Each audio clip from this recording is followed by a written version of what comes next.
Peuple de Guinée, mes chers compatriotes, je vais vous parler aujourd'hui d'une menace qui pèse sur la vie, sur la santé de notre pays, de toute l'humanité d'ailleurs.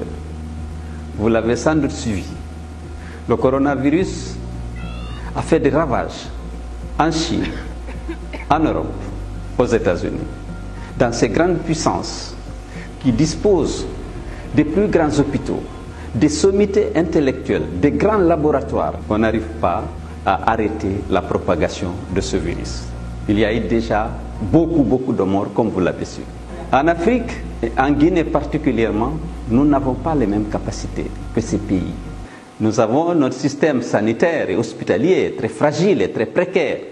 Nous n'avons pas les mêmes laboratoires, les mêmes centres de recherche, les mêmes sommités intellectuelles. Nous devons compenser ces faiblesses à travers des comportements efficaces dans la lutte contre la propagation du virus. Nous devons respecter rigoureusement les conseils donnés par l'Organisation mondiale de la santé. Il faut se laver régulièrement les mains avec de l'eau et du savon. Il faut éviter de porter ses mains sur le visage, notamment sur les yeux, sur le nez ou sur la bouche. Il faut garder une distance de sécurité d'1 mètre avec vos interlocuteurs. Il faut tousser ou éternuer dans son coude ou dans un mouchoir à usage unique.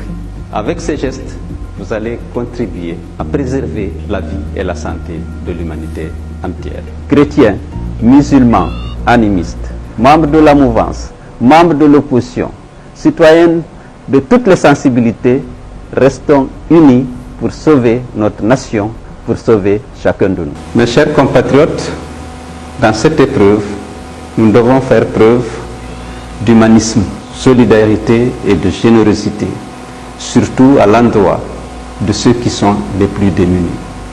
Beaucoup d'entre eux vont perdre leur emploi et pourraient ne pas être à même d'aller exercer leur activité informelle. Il faudrait qu'on les assiste, qu'on les aide pour qu'ils puissent continuer à vivre dignement. Nous comptons sur les uns et sur les autres.